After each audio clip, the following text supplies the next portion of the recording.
It's what, Saturday morning over there? Saturday morning here. I'm working on a film here in Auckland with Lee Tomahori, who made Once Were Warriors. So Lee and I have talked about working together for years, and I'm finally getting to do it. So I'm very happy to be here in New Zealand and working with him, and yeah, loving it. Well, are you ready to talk about our mutual friend, Bruce Cogburn? Yes, yes. Well, let's dive in. And like any good story, let's start at the beginning.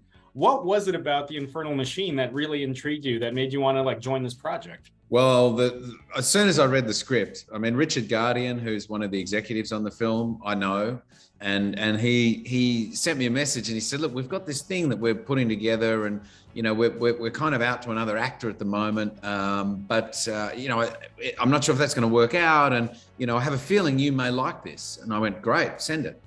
And as soon as he sent it, and as soon as I read it, I was like, okay, who is the other actor going to do it? So I was immediately taken by the script, by its originality, just the intrigue, the kind of the way in which the character was realized, you know, the drama for the character. So sort of every element of it, I just went, wow, this is right up my alley. I love, as you know, I mean, I love the films that I've gotten to do, like First Snow and Memento, and these great sort of psychological thrillers where I get to play a character just managing to hold it together. You know, I find that stuff really enjoyable and fascinating. And whether it's in this setting or whether it's in this setting, if the setting works and the character feels real, then I'm in, you know. So it was a lot about it, and I was quite intimidated at the thought of talking to Andrew, because I just thought, this guy's going to be super intellectual, and I'm going to be really intimidated, and I better really be on my game. And yet, as soon as I started talking to Andrew, he was easy and relaxed and lovely, couldn't have been nicer. I was like, wow, okay, fantastic. I was like, wow, you wrote this thing, man. It's awesome. I said, so tell me about, is the other actor going to do it or not? And he said, well, if you want to do it, if you're really interested, I said, I want to do it. I'm telling you right now, I want to do it. So it was a pretty quick process. I don't know what happened to the other actor. I think it just didn't work out, but. Fair enough. The first act of this is almost like a chamber play, right? Like you're carrying almost all the dialogue. You're on the phone. It's like a confessional booth within a glass case. Yes, good image. Yeah. Well, how was it doing that? And how did you find Bruce's voice? Well, it's funny actually, because there was a reference in the script which has since been taken out. In the scene with Dwight Tufford at the prison, he asks me where I'm from, and I say I'm actually forgetting now the town that he said he's from, because it got taken out. We filmed it and then it got taken out. So I said, okay, well, that's where the character's from, and so I need to, you know, work on that accent. And I know that part of the world a little bit because my family in England are from the northeast of England. So it was easy enough for me to kind of get there. And then when I saw the cut of the film and it was taken out, I went, what, you know, and it was, the reason it was in there was to sort of just reference a place that meant nothing to this Dwight Tufford, you know, but the fact that it was taken out, it didn't really matter, because you still get the sense that Bruce is from another part of the world. He's now just isolated himself. It sort of doesn't matter where he's from, really. He's just isolated himself completely from everybody around him, and he's sort of in hiding. So as far as the accent goes, that's where that came from. But as far as the energy and the anxiety, you know, that just sort of naturally came, I think, when I started working on the script. And it's a good question, because it's always the first thing I have to find. Yeah. Or it's the thing that I have to find to really know that I've found the character. You know, once the voice is sort of in place, because to me, that's so representative of what's going on inside a person, whether they're hiding things, whether they're open and honest about things, etc. The voice is a real tell, I think. To that point, I mean, there is so, not just the voice, but the landscape with this. There's so many like gorgeous wide shots of like Portugal. And it reminds me of what you did with like, kind of like with the Proposition, where you almost let the landscape kind of do a lot of the talking for you.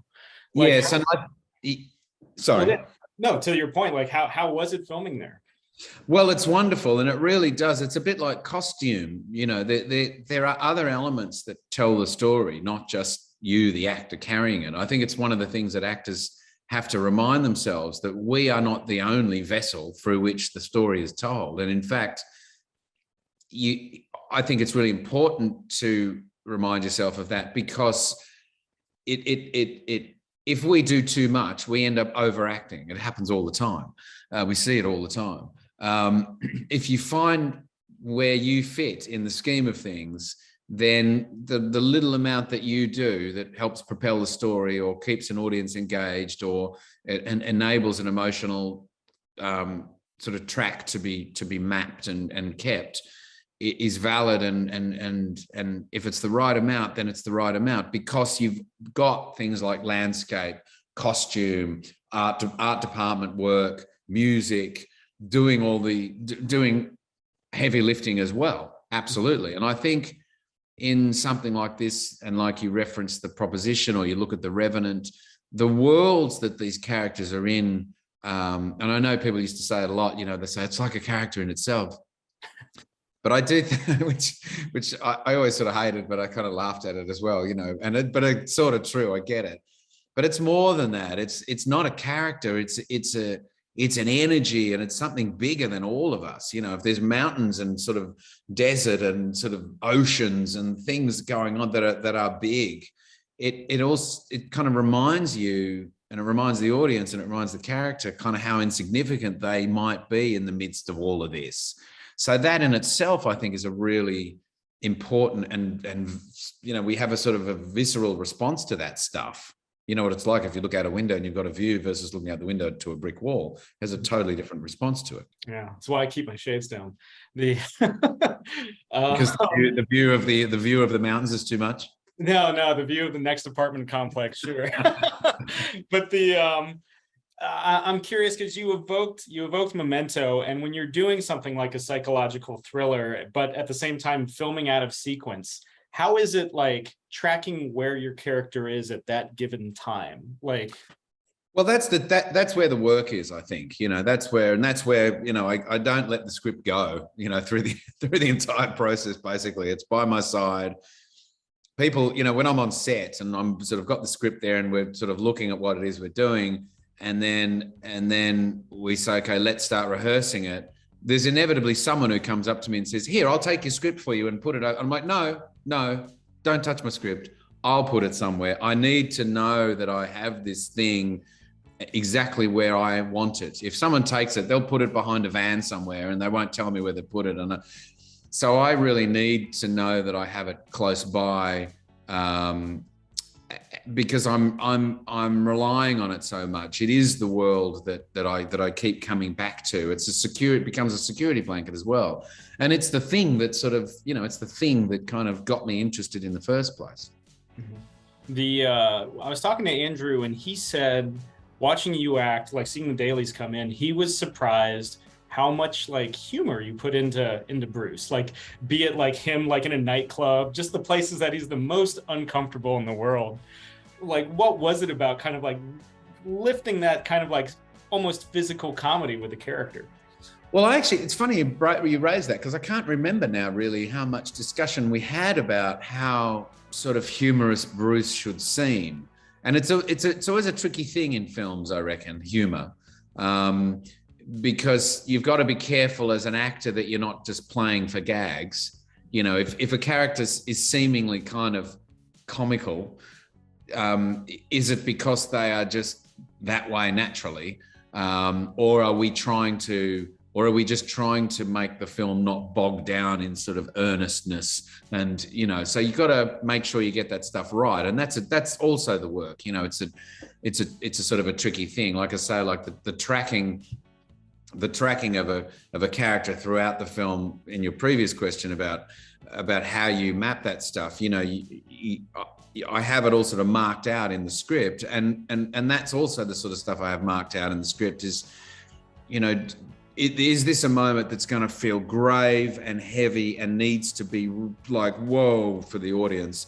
Or is this in fact something that feels grave and heavy for the character, but the audience actually need to laugh at him right now?